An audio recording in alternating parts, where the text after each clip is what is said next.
Bonjour à toutes et à tous et bienvenue dans ce tutoriel sur Excel. Je suis Mathieu du site tutooffice.fr et aujourd'hui nous allons faire un petit peu de VBA et voir comment modifier plusieurs feuilles en même temps.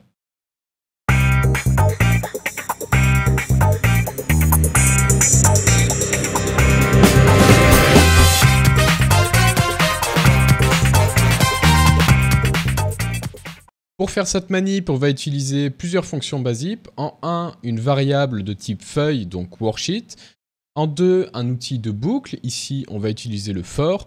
Et enfin, on va faire un enregistrement pour adapter ce besoin à nos instructions. Le principe est donc assez simple. On déclare en 1 une variable feuille comme worksheet. Et on dit, pour chaque feuille dans l'ensemble des feuilles, donc worksheets, faire les instructions. Et on n'oublie pas évidemment de fermer à la fin les instructions. Dans cet exemple, par exemple, nous allons supprimer toutes les données qui vont de A1 à D10 sur toutes les feuilles du tableau. Le principe, vous comprenez donc, on fait une boucle qui va de la première feuille jusqu'à la dernière feuille et on va répéter la même instruction.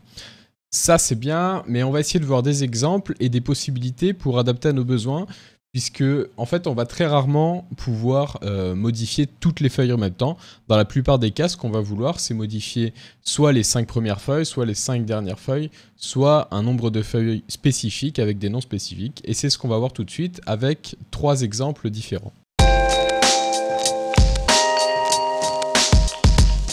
Alors pour cet exemple, on va prendre un tableau avec 10 onglets. Le premier onglet sera un onglet total ou récapitulatif. Ensuite, on aura 8 feuilles qui vont de feuille 1 à feuille 8, qui vont être en gros des tableaux de données. Et en dernier, on aura ce que j'appelle l'onglet paramètres, qui ici est vide, mais c'est pour avoir le nombre d'onglets qu'il nous faut.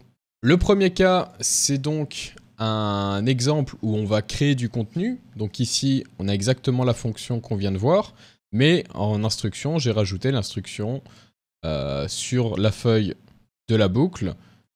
Sur la range de A1 à D10, on va mettre une valeur qui vaut 1. Donc là, sur toutes les feuilles, je vais faire F5 pour activer. Ça va me rajouter ce petit tableau sur absolument toutes les feuilles. Là, je suis en train de naviguer. Voilà. Mais dans ce tableau spécifiquement, alors je vais nettoyer tout ça avec la fonction qu'on a vue Clear Content. Donc sur ce tableau, typiquement, la feuille 1 et la dernière feuille paramètres, donc la feuille 10, je ne veux pas qu'elle soit prise en compte, puisqu'en fait, les données qui vont m'intéresser de modifier, c'est de la feuille qui s'appelle feuille 1 et la feuille 8. C'est sur ces feuilles-là que je veux faire une modification. Par exemple, j'ai un gros tableau de données qui va être janvier, février, mars, avril, etc. Et je veux faire les modifications sur ces tableaux, pas sur mes tableaux de récapitulatif ou des tableaux où il y a des paramètres qui vont avoir des spécificités bien particulières. Donc si je veux faire ça, on va prendre le premier cas qui va être une exception sur le numéro de feuilles. Donc ici on va travailler avec le numéro des feuilles et pas avec le nom des feuilles. On va dire, on va faire une boucle avec for, on va pas utiliser le each ce coup-ci, mais on va dire pour le i qui est égal de 1 jusqu'à le maximum de compte de la feuille. Donc ça va aller de 1 jusqu'à 10, puisque ici on a 10 feuilles, mais si j'avais 9 feuilles, le worksheet count serait à 9. Donc dans ce cas-là, on va faire un if, donc pour vérifier si notre numéro de feuille n'est pas la première ou la dernière. Donc c'est ce qu'on a écrit ici. Si i est différent de 1 et si i est différent de 10, alors on va faire nos instructions. Pour vérifier ça, on a ici exactement la même chose, sauf que au lieu d'utiliser le feuille, qui est la variable que l'on a créée au début, on va dire utilise la worksheet avec le numéro i. Donc dans le premier cas, on aura i est égal à 1. Comme c'est égal à 1, on ne va pas faire d'instruction. Dans le deuxième cas, on aura i est égal à 2. Comme il n'est pas égal à 1 ni égal à 10, on va faire cette instruction.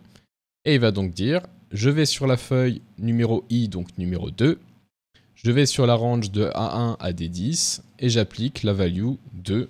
Donc ici, et après il va continuer jusqu'à 10. Et à 10, il ne fera pas l'instruction.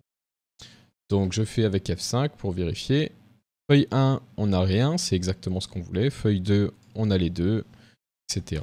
Je vais aller feuille 8, 2, et paramètres qui est la feuille 10, on n'a rien. Donc ça, c'est assez pratique si vous avez, disons, 30 feuilles et que vous avez spécifiquement 2 feuilles dans ces 30 feuilles que vous ne voulez pas voir. On va utiliser comme ça des conditions en disant si les feuilles sont ce numéro et ce numéro, alors ne fait rien. C'est encore plus utile si vous avez vos 2 premières feuilles qui sont fixes, que vous ne voulez pas modifier, et qu'après vous avez, disons, 10 feuilles, mais que au fur et à mesure, vous allez rajouter des feuilles, ce qui fait que vous aurez juste à laisser ça, là, le worksheet Scoons, qui va augmenter au fur et à mesure que vous augmentez des feuilles. Mais vos premières feuilles, si vous mettez ici i égale, enfin, est différent de 1 et i est différent de 2, vous n'aurez pas à le changer. Donc votre macro va pouvoir rester comme ça éternellement. Le deuxième cas, on va faire une exception avec le nom. Donc là, c'est aussi pratique si vous avez beaucoup de feuilles et que vous avez des noms spécifiques que vous ne voulez pas modifier. Ça va être le même principe. On va reprendre le for each feuille in worksheets.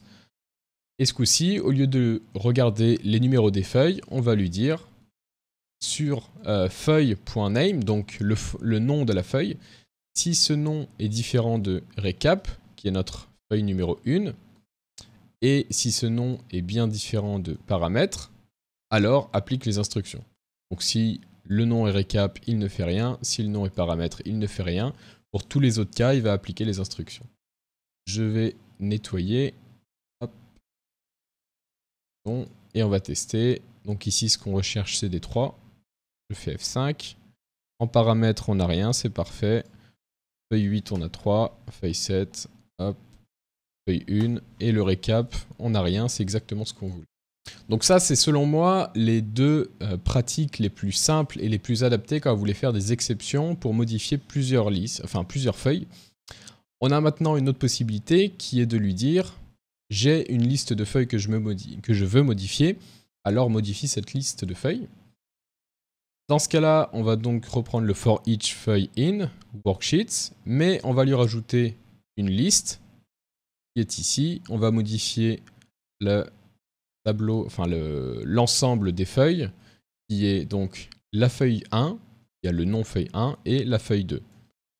Et donc pour ces feuilles-là, on va faire ces instructions. On reprend le nom de la feuille, de la range A1 à D10, comme sur les autres cas, et on applique la value numéro, enfin, égale à 4. Je vais nettoyer tout ça, et je retourne sur la liste. Et donc si je fais F5, normalement on aura juste feuille 1 et feuille 2 qui vont s'appliquer. Hop. Feuille 1, 4. Feuille 2, 4, c'est parfait. Donc on a maintenant tous les outils pour faire ce qu'on veut.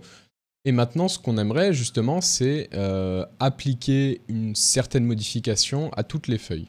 Donc ce qu'on va venir faire, c'est quelque chose d'assez basique. On va dire enregistrer une macro dans l'onglet développeur.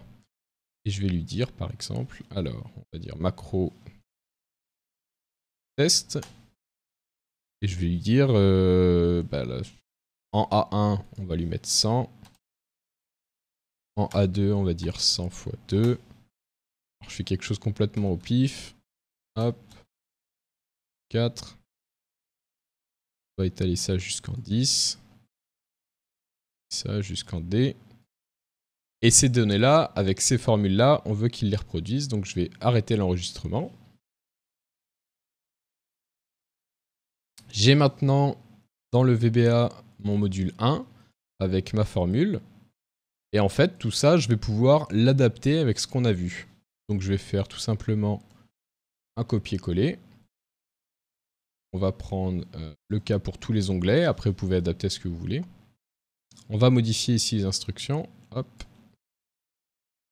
Et on va venir un petit peu modifier tout ça puisqu'on n'a pas besoin de select, d'active cell, etc. Donc je vais juste modifier ça en mettant les feuilles à chaque fois. Ça, pas besoin. Donc je vais faire la modification rapidement. Là, c'est des exemples assez simples. C'était juste pour vous montrer que vous pouvez enregistrer votre manipulation. Vous la reproduisez dans la macro et ensuite vous l'adaptez à votre boucle qui va la reproduire sur toutes les feuilles.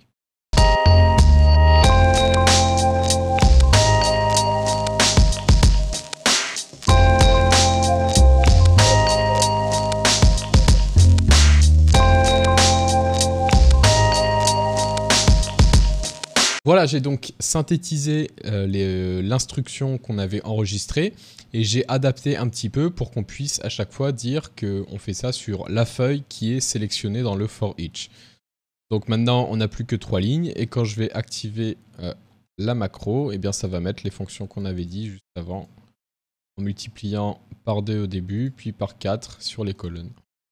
Et ça s'est fait sur toutes les feuilles puisqu'on est sur la fonction où on va tout modifier. Voilà, le plus pratique, je pense, dans les fonctions que vous allez avoir, c'est de faire du clear contents. Donc c'est si vous avez une sélection particulière sur un tableau, ça va vous permettre de le supprimer. Donc typiquement ici, si je réactive cette fonction, on supprime sur toutes les feuilles.